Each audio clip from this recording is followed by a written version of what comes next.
Hey, what's up everyone? Jay's 2 Cents here at Micro Center here in Tustin, and we're gonna do something today. Look, I get that the tech is all doom and gloom and everything looks terrible, but it is not impossible to build a very powerful gaming rig for $1,500 still in 2025, given as how messy things are. So today what we're gonna do is through the help of Micro Center, we're gonna kind of walk around, we're gonna talk about some parts, we're gonna talk about some things that are available and some options to you if you live anywhere near a Micro Center or travel to one. Because what you can build today still for this price is actually pretty impressive. So don't just think it's impossible right now to do anything with PC gaming. It might just be impossible to do like NVIDIA high end, but we have choices. We're gonna talk about that today.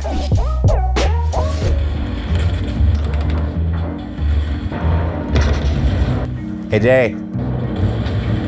Jay. Jay. What? We got work to do. Yeah, I'm playing World of Warships. Yeah.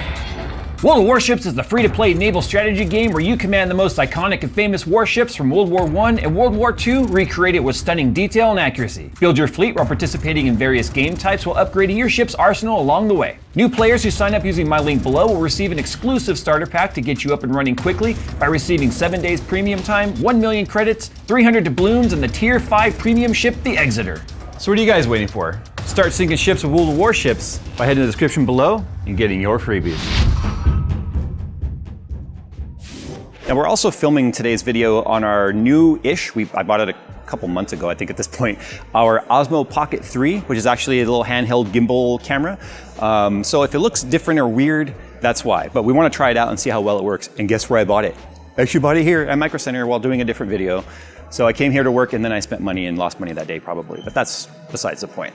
Okay, let's talk about parts components. So we're going from the perspective of we have no parts to reuse. We are not going to be using a power supply or a case or RAM or storage or any of that sort of stuff. If you're upgrading a system, obviously there's usually parts you can take along with you in the upgrade path to save yourself some money. So the main components we obviously need CPU, we need motherboard, we need RAM, we need storage, we need a cooler, we need a case, we need a power supply, we need a graphics card. So these are the 8 main components that we always need.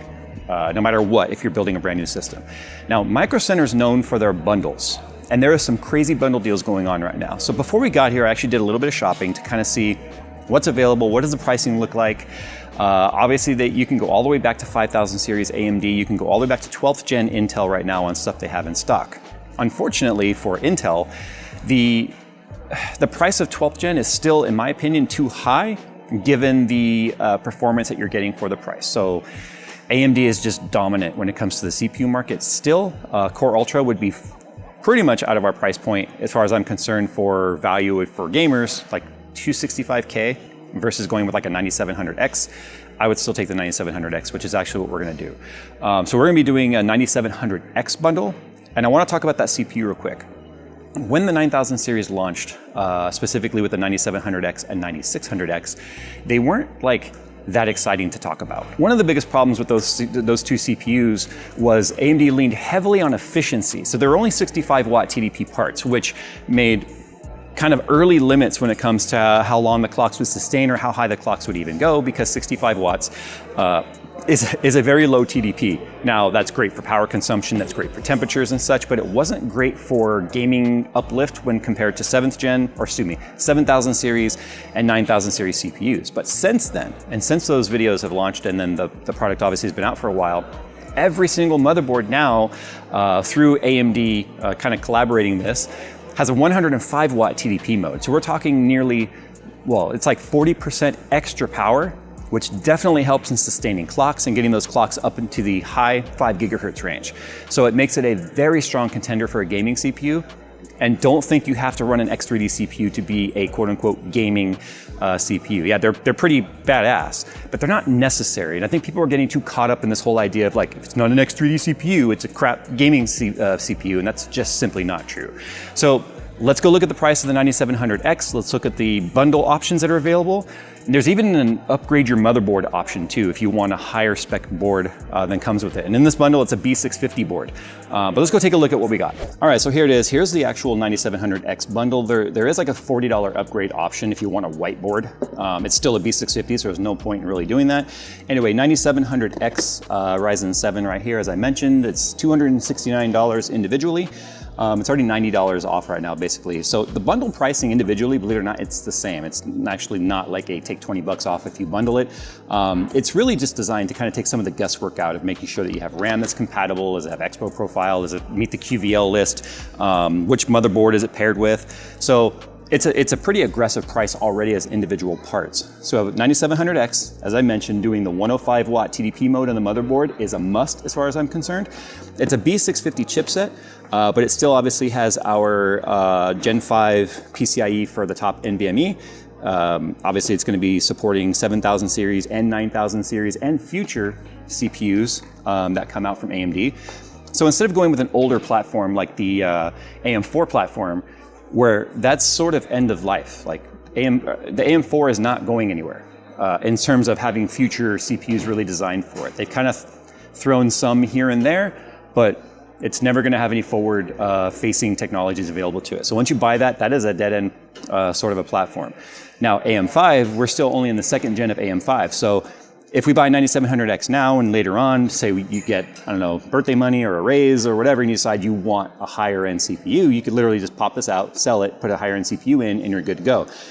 Whatever the next generation CPU is, will also be compatible on AM5 chipset. They're going to be supporting AM5 for a few more years into the future, which is the nice thing about it. Obviously being AM5 means we need DDR5 as well. So here's the RAM that's a part of this bundle. It's the Gskill Flare X, Flare X5 is a DDR5 RAM. It's a 32 gigabyte kit, so 2 sticks of 16 gigabytes of DDR5, 6000 megatransfer CL36. So if you recall, this is pretty much the exact RAM we did our testing with when we did our, is super tight timings gonna make a huge difference for gamers? And guess what? It didn't make a huge difference for gamers, even with a 5090 on there and a 9800X3D. But it's only 82 bucks for the RAM set. Now there are cheaper kits that are out there, but they're gonna be stepped down to probably 16 gigabytes of VRAM, or excuse me, 16 gigabytes of system RAM, either 8 gigabyte sticks or not. But 32 gigs is definitely more than enough for gaming. It's more than enough for even content creation. And unless you're doing very heavy workloads that need a lot of RAM, this is a great deal at 82 bucks or $82.99 for the set. So this is the heart of our system right there. It gives us a ton of forward compatibility. It gives us all the motherboard features we want. It's actually a 2.5 gig NIC built into that motherboard. Obviously it can run gigabit as well, but it can do up to 2.5, which is kind of nice.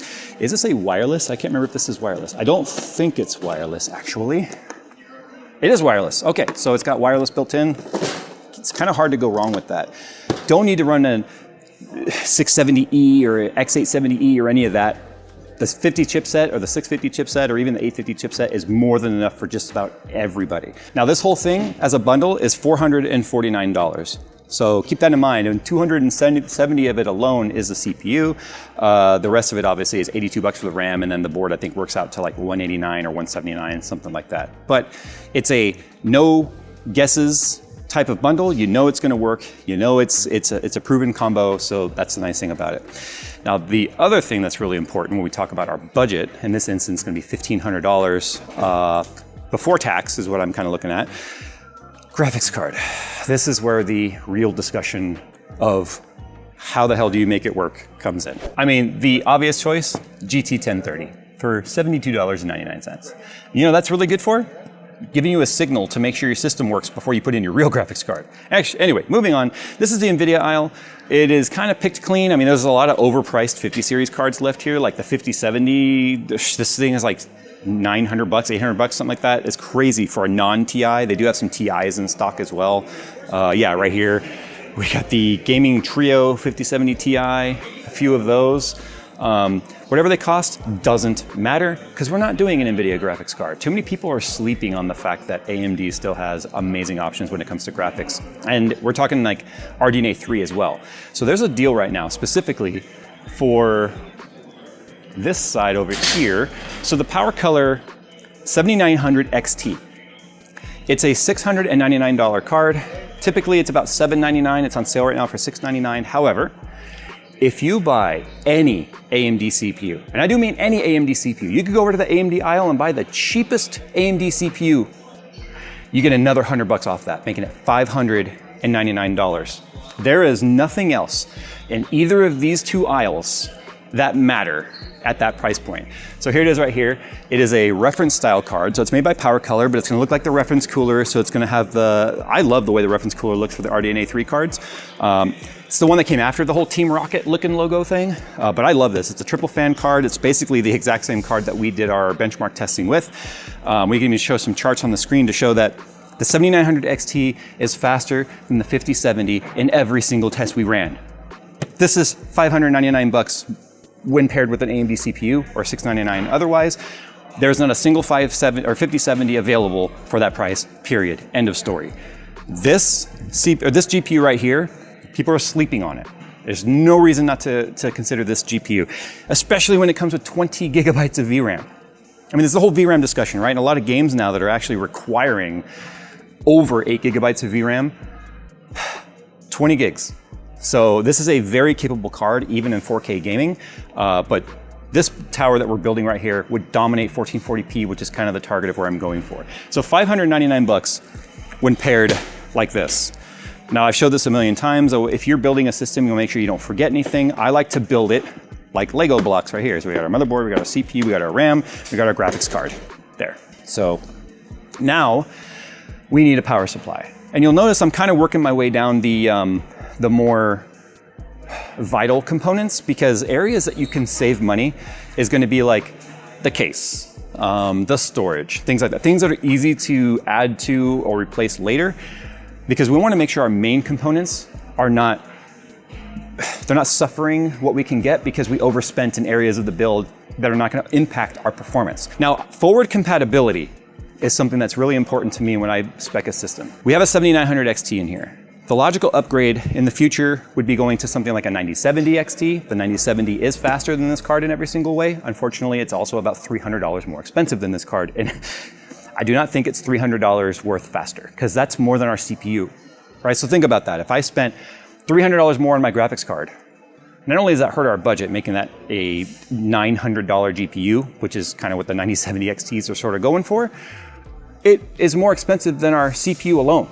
So that's why you have to really kind of think about the whole scales of performance per dollar.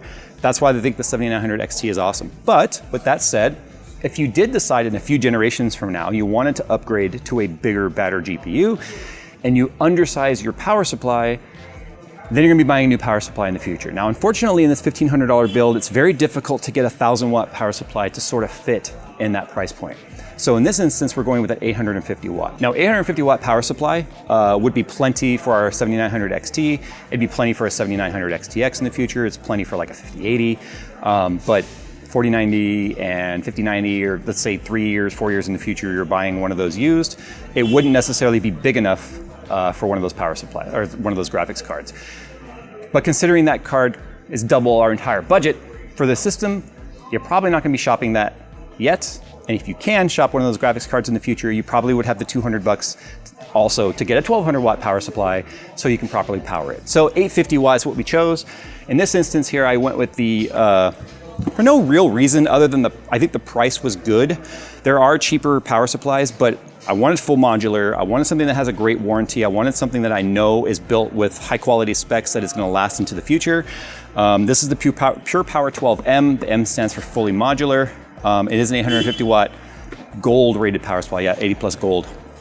So it's not cybernetics or any of those ratings, which are what the newer, really expensive power supplies are. They have the newer like cybernetics rating, but that's not something that you should really concern yourself with at this price point. Okay, so one of the nice things about going with a 105 watt CPU is the fact that you do not have to spend a lot on a cooler. You can keep it very cool. Remember, it was 65 watt part that has now been bumped up to 105. So you could practically cool it with an ice cube just sitting on top of the CPU if you wanted. But anyway, one of the brands that has really kind of shaken up the industry as far as I'm concerned when it comes to air cooling, and keep this in mind, I'm a water cooler. If I have an opportunity to put water in a system, I'm gonna do it every single time. But performance of like an AIO is not necessary for this CPU. So that's why I'm gonna be doing air cooling with this one to save some money. We're gonna go with the Thermalrite Phantom Spirit 120 Evo. And one of the reasons why I chose it is because it's all blacked out. It's a, how many, I think it's like 6 heat pipes, if I'm not mistaken. I can't remember, I did look it up. It's got a crazy amount of heat pipes in it. How much? 7 heat pipes? Yeah, I looked at the photos of this online.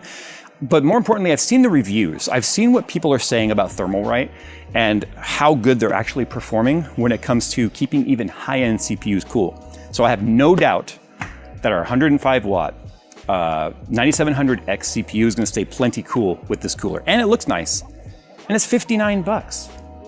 Like, I feel like this thing is actually, if I'm not mistaken, I love BeQuiet. You guys know I'm a BeQuiet fanboy, probably just because my family comes from Germany, so they're like, it's a motherland.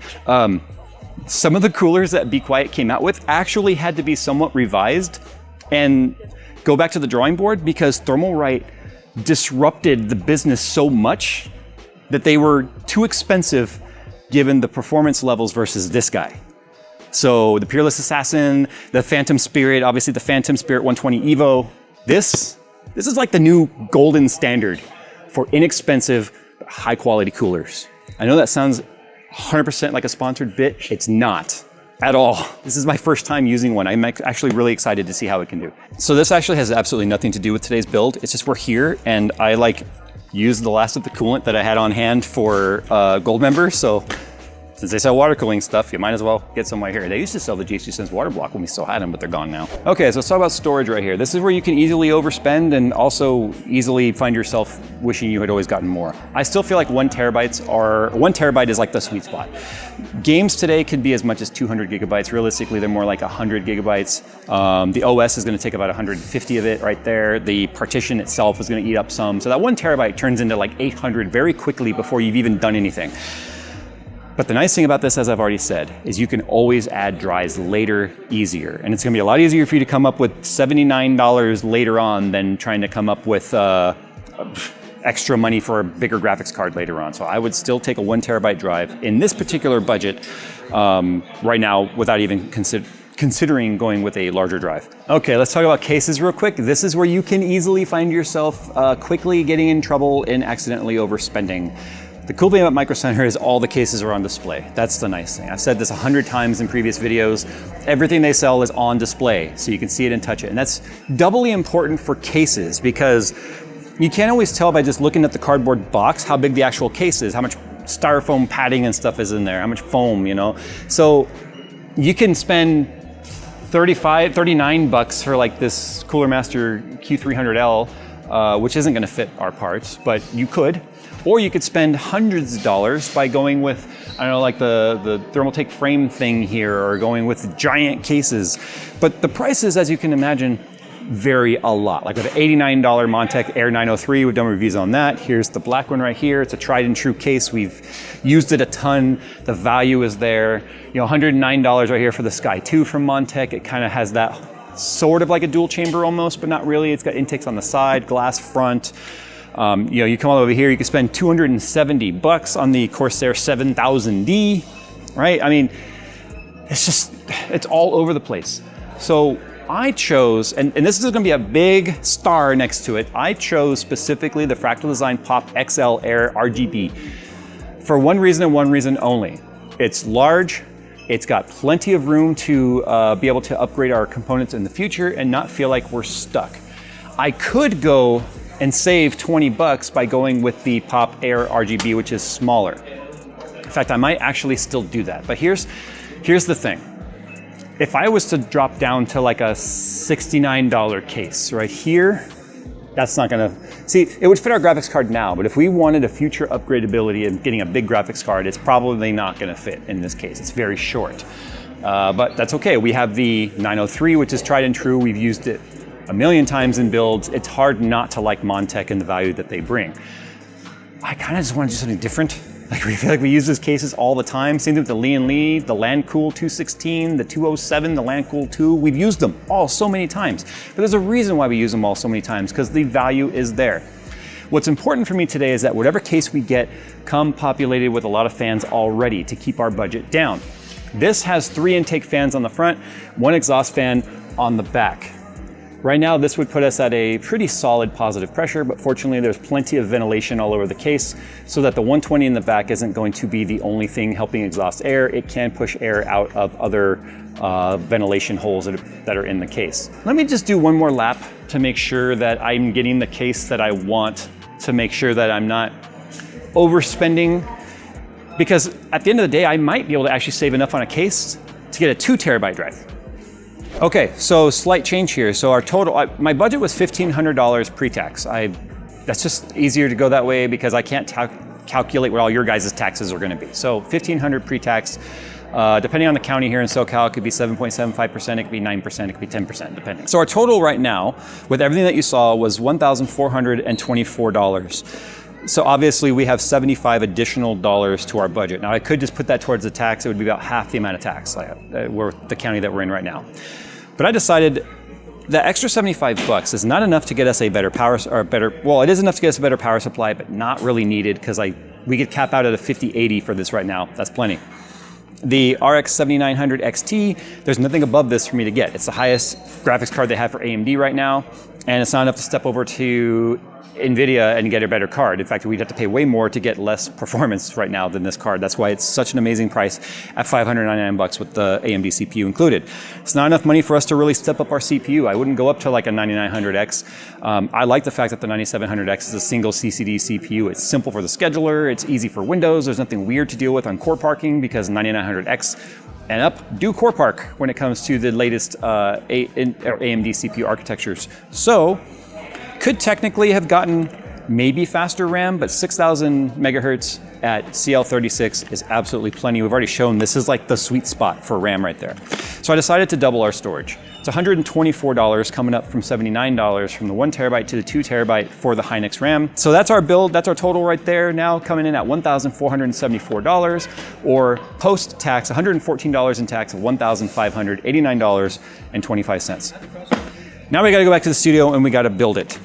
Just so you guys can see what it all looks like put together, and then we will go ahead and wrap this up. I'm actually most excited to mess around with this $59 cooler because of the fact that it is absolutely causing a stir in the air cooling industry. So I'm really excited to see how well this thing performs and how it looks.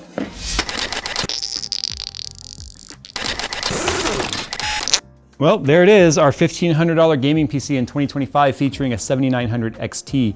I'm kind of happy I went with this case after all. As you can see, there's lots of room in here for a bigger motherboard, EATX if we ever decided to one day. That wire's sticking out, there we go. 3 intake fans, 1 exhaust. We can add more fans if we wanted. I took the fans and I daisy chained them because they are daisy chainable in terms of the RGB. And I tied them in with the CPU cooler as well as the case. So the case has its own lighting control as well. Don't believe there's any lighting on this case. No, there's not. But it does have a light button on the top. So I just switched them right now, and then this is just like a static pink and blue. What I think is neat is that the power button on the top is also RGB, and it actually ties into whatever the RGB mode is. So if I change it, right, it's kind of, that's a orange and green or yellow and green, orange and red. So it's kind of neat that it will tie into whatever colors. There's just plain white right there. So we'll go back to that one. I like that one. It's not even animated, it's just the way that the LEDs are. So everything's tied in through that. Don't even have to run any software if we don't want to. I'm not even sure how good the software would be on this motherboard if you want to know the truth. Aesthetically pleasing. It's all black except for the little bit of red that exists on the 7900 XT. No problem there. Plenty of room, as you can see, to add AIOs or water cooling later if we wanted to be able to go with a larger graphics card. We have plenty of Z-axis height before we would get into interfering with, say, the side panel. Didn't have to use 12 volt high power with this one. It's just a daisy chained 8-pin right now. It's a low enough power graphics card. I have no problems using a daisy chain. It would not have been an issue. In fact, the 8-pin can actually pull up to 300 watts and off of one cable without a problem. We've actually tested that extensively. I would recommend using 2 single cables. The downside is this particular PSU only has daisy chain cables, and I hate the way it looks with the daisy chains just kind of chilling there, but that's just an aesthetic thing for this video. You could run both cables if you wanted. But yeah, as we talked about, plenty of growth opportunity in this system. We can go with a bigger 9000 series CPU, whatever next gen is. We could switch to the, I don't know if it's a 10700X or whatever it's gonna be. You could totally do that because it'll be more than likely future compatible with this chipset if they follow the trend they did with AM4 anyway. But more importantly, this thing is absolutely a monster when it comes to gaming. So we'll just kind of like scroll through some charts right now on the screen. We'll just highlight the the 7900 XT so you can kind of see where it lands on our charts. Don't forget, we got this for $599 right now with the buy any AMD CPU. So had we even spec'd a lower CPU, we still would have gotten the GPU for that cheap. If we had gone with like an Intel CPU, which I don't think makes much sense right now given even the pricing Micro Center has on CPUs. Don't think it would have made a whole lot of sense, to be honest. I did shop 12th gen, didn't look good. Core Ultra, just didn't make any sense, it's too expensive. So 9700 XT, or excuse me, 9700X with the 105 watt power mode, absolutely be a killer gaming system. But as you can see on the charts, the 7900 XT is not gonna be bottlenecked by this CPU at all. It's AM5, CL36, 6000 megahertz, 32 gigs of it, 2 terabytes of storage, 850 watt PSU. I mean, it is a stout gaming rig. And a lot of us influencers are part to blame for this too, is like a lot of our builds, we just show like super high, like look at what it's next to. For the record, it's still on. It's bled all the micro bubbles out finally. But anyway, Goldmember, my friend's build, it has now been on for 5 days straight. So I think we're good on the loop. There's no leaks. So, and it's obviously very stable. It has not crashed or anything, so that's good to know. But you don't need something like that. There's almost as much in that water cooling loop as this whole system costs. So that is a huge diminished return. That is an enthusiast level type of product that is not a need to have, it is a want to have. And those are fun, but this is more practical and more realistic. So that's why I do like to show these types of builds. I think it's gonna be time for us to do it again within this calendar year, where we do a base model build and then the high-end build within the same tier of product. Remember, we had the inexpensive, like same chipset, same CPU, same tier graphics card, but one was like all the high-end products within those product SKUs. So like instead of a B650, it could have been like a Strix B650 or something expensive. So we show how it's the exact same parts, but 2 different tiers within those parts and how one costs nearly double the other and you don't get any extra performance for that really. I think it might be time to do that discussion again. If you live near a Micro Center, I don't know how long this deal is gonna last. I really don't, but that extra $100 off that GPU, if you're buying any AMD CPU with it, I think it's time to jump on that if you need a graphics card.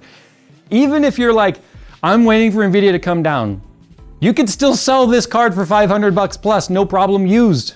You get almost all your money back and you'd be up and running in the meantime, and then you can switch to NVIDIA later if you're just that hell-bent on overpaying for a graphics card. You cannot beat a $599 7900 XT.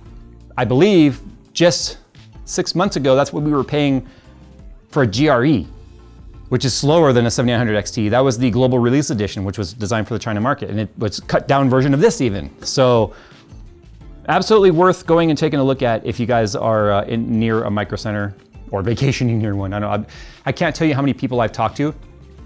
More than once, I have seen people walk around Micro Center with a suitcase. And I'm like, what are y'all doing? They're like, oh, we're just in town for vacation. We literally just got off the plane in John Wayne Airport and came right to Micro Center before we even went to our hotel. They're there to go to Disneyland or some shit, but they went to Micro Center first. That should tell you something. All right, guys, thanks for watching. Huge thanks to Micro Center for sponsoring today's video. I may or may not go through and do like a full benchmark of this. I don't need to. We've already benchmarked the CPU, although not the 105 watt mode. We already showed you the benchmarks of the 7900 XT. It's gonna perform just the same here. This graphics card is not fast enough for a 9800X 3D to have uplifted its performance in any way. 9700X, perfectly fine. Anyway, thanks for watching, guys. Sound off down below if you would change anything with this system. I'm curious as to how you guys would spend $1,500. $1,500 becomes complicated because you have options. If you try and build the cheapest PC possible, then you're very shoehorned into a very specific route of what that is gonna look like, but you have wiggle room with a $1,500. So if you were gonna wiggle something different in this build, how would you do it? All right, guys, thanks for watching. As always, we'll see you in the next one. And give a thumbs up if you want me to do some sort of a performance test on the Thermalrite Phantom Spirit 120 Evo, whatever the hell. The name is weird, but holy crap, does it seem to perform well based on online reviews. All right, see you in the next one.